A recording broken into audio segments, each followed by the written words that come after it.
Hello. Hello, everyone. Can somebody write on the message if you all can hear me?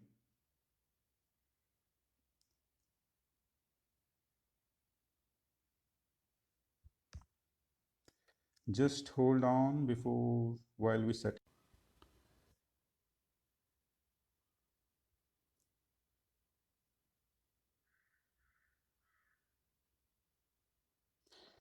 All right.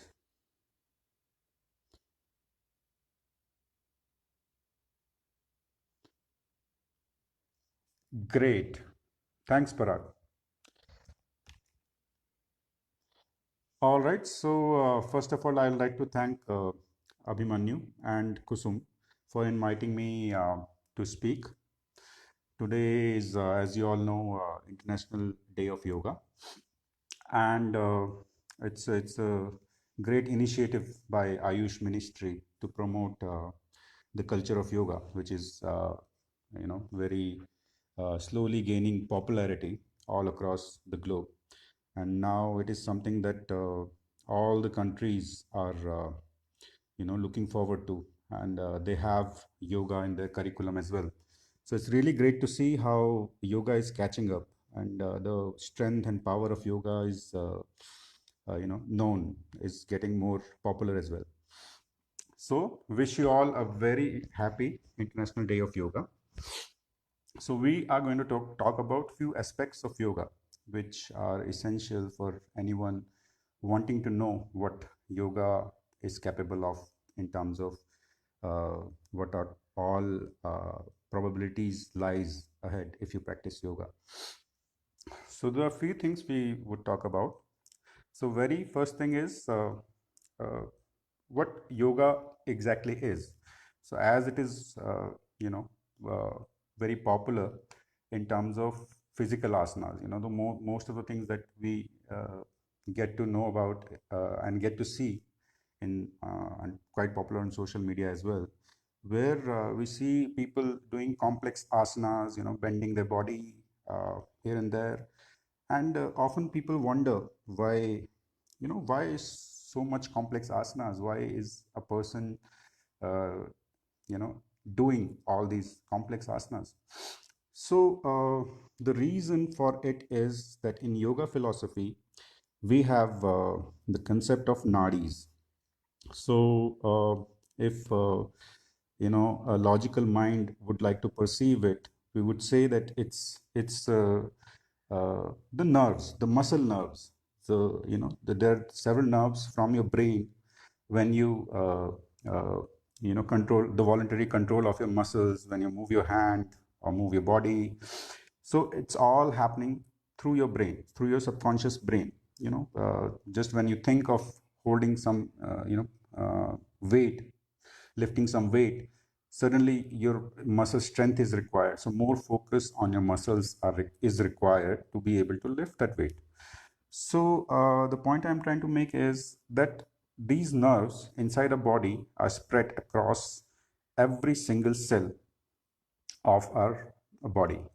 So our mind is capable of controlling every single cell of our body.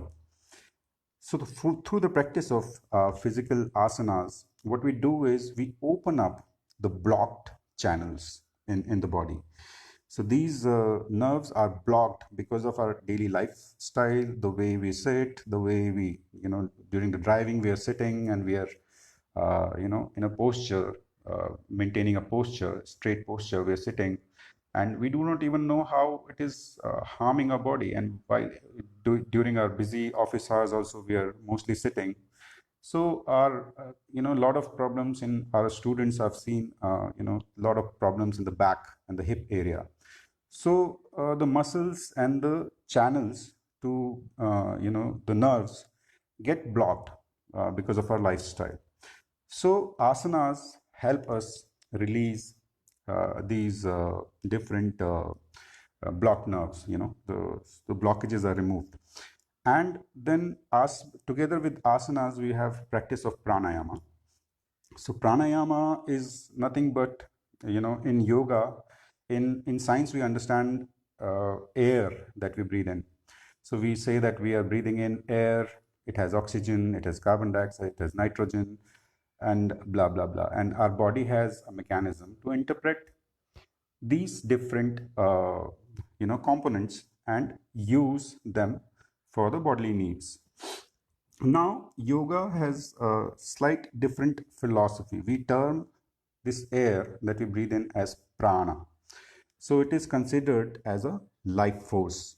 So life force, when we breathe in this prana, the prana is a life force, an energy which enters our body, spreads across our body, and helps us, have a proper metabolism on each cellular level. So this prana sanchalan happens through these nadi tantus itself. So through asanas we are opening our body, and through pranayama we are opening the subtle passages for prana to be able to spread across our body completely. So now how does it benefit?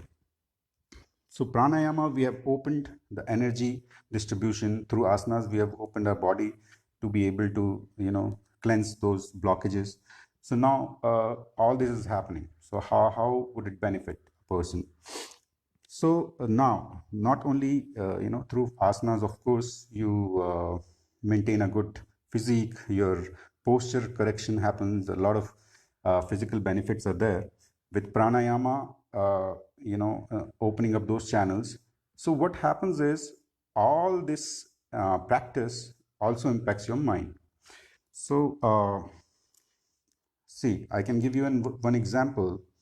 So suppose you have pain in certain part of your body. It's a constant pain, and certain part of your brain is constantly involved in dealing with that pain area.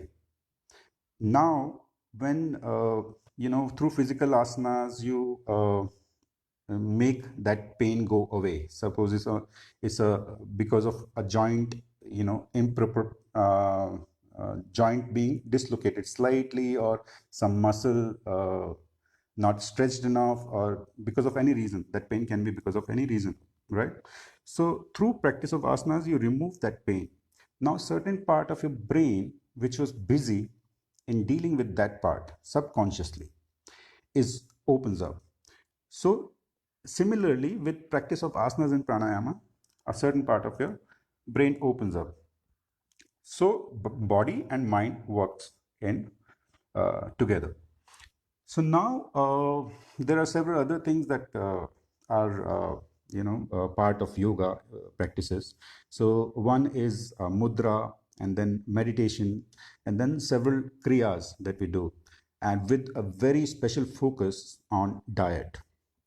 So yogis of the ancient era in Himalayas were able to achieve such feats of meditating in the extreme weather, extreme cold, and they had such a great control over their body that they could stay in that cold without even shivering, meditating for longer periods.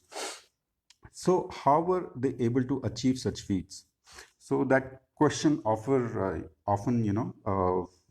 comes to mind when we think about the sages of the ancient era who did long penance in the Himalayas. So the point I'm trying to make is they also took uh, diets which help them develop such a body, such an immune body, that they could sustain that pressure of sitting long in meditation in the extreme weather conditions. So diet, see, yogis believe that every single cell, even science, right? So every single cell is because of the food we eat, the different components of the food, the nutrients we intake through different foods. So those nutrients are helping make every single cell of the body, and we are growing constantly. If after a certain age, physically we stop growing, but our mind is constantly developing new neurons, and for that new connections are happening, and new muscle fibers are opening up with your practice or exercise or whatever you do. So body constantly need these nutrients.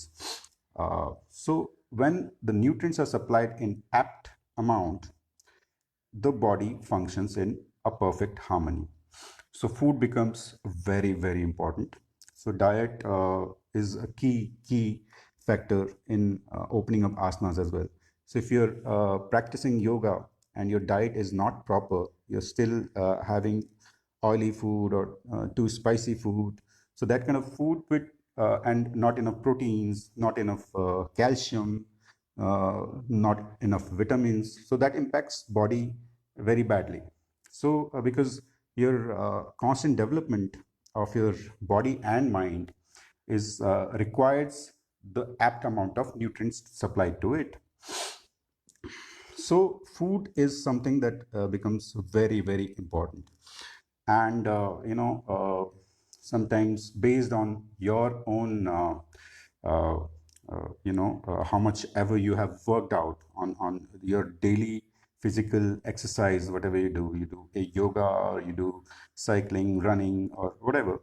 So all that needs a, a proper care from the person in terms of allowing your body to have the amount of nutrients it needs.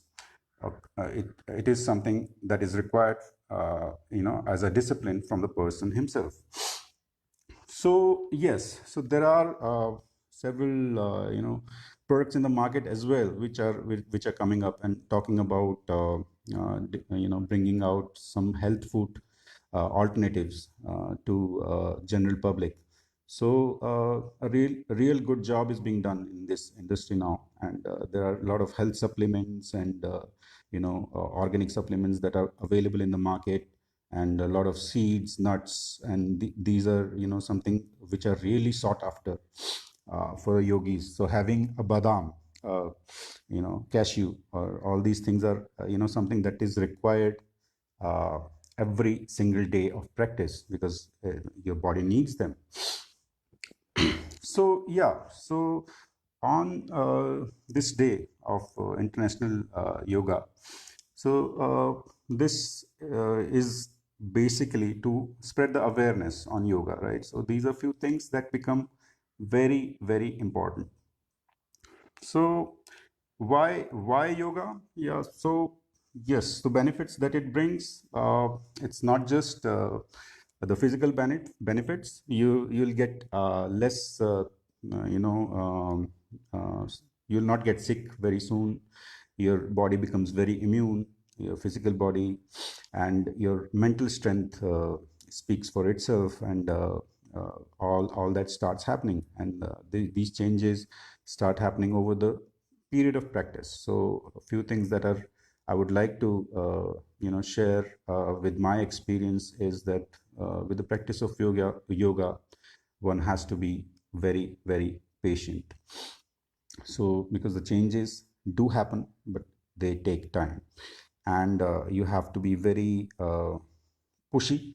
While doing asanas, there are several asanas which require you to pass those blockages that you have. So suppose you're doing bending asana, you're bending back, and your body stops after a certain while. So, but when you keep making that effort every single day, the muscles automatically know that this body is trying to do something which it is not used to. So it opens up your constant effort towards opening up that asana, and brings about that mental strength, that perseverance, and slowly, in this way, not only your physical body opens up by crossing the limitations of your body, you also open up the limitations of the mind, because you now know that you have to constantly keep trying to bend your body so that it opens up one day. So with practice, you continuously practice, and one day you are able to do it. And the same thing opens up in your life as well, wherein you are constantly trying to achieve something, but you are not able to in your real life. But when you constantly do it, you know that you are able to do it in your asana, now you can do it in your real life as well. So you get that strength from within. So this is how these complex asanas also open up certain aspects of brain as well. Besides the way we talked about earlier, that how it opens up your brain, this is another way it opens up your brain. And then few things more I wanted to talk about.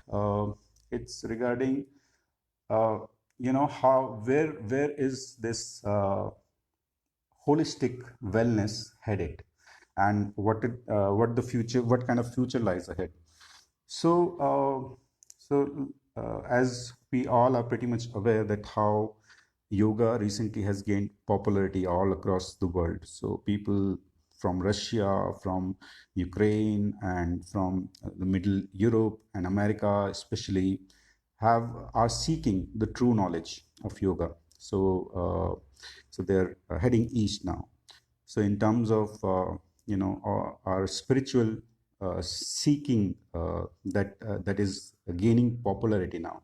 So earlier, yoga was when it came into mainstream, the major thing that it was known for was that it opens up your physical body. It was treated as a kind of gymnastics, but it's not it. So now the entire world has understood the capability of yoga, how it can get you uh, the to the next level of your mental well-being as well as physical well-being. And this is pretty much what holistic wellness is also, right? So in comparing to other forms of wellness that are there in the that are getting very popular. So yoga is something which does it holistically.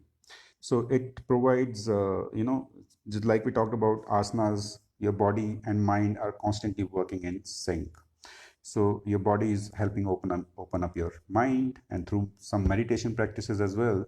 When you meditate, you do certain dharanas. So through those dharanas, certain aspects of the physical body also open up. So it's a constant, uh, uh, working of body and mind in a perfect harmony. So yoga helps you maintain that harmony. So yes, pretty much it. So anyone coming to yoga uh, in soon, or has started doing yoga recently, it becomes very important to find a good guru and start your classes there, and know what strength it is capable of giving you, what all different uh, you know uh, capabilities, or what in terms of capabilities, what lies ahead in yoga. So it's a big sea of knowledge. It's like a big sea of knowledge, and whatever, how much ever you learn every single day, there's always more, and it's a endless sea specifically. So yes, so you take your share how much ever long you want to go. So for me, it's something that I've chosen for life. So I'm not going to leave it anytime soon. So on this Yoga International Day, I wish you all again a very happy International Day of Yoga. So I'll open up for any questions if you guys have. So maybe you can put it down in the comments, and I'll be happy to answer.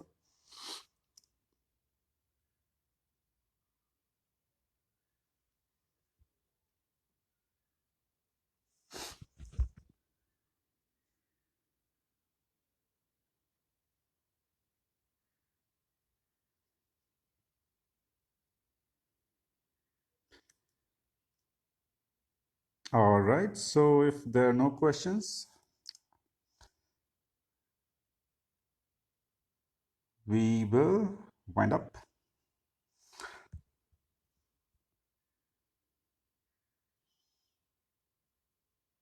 All right.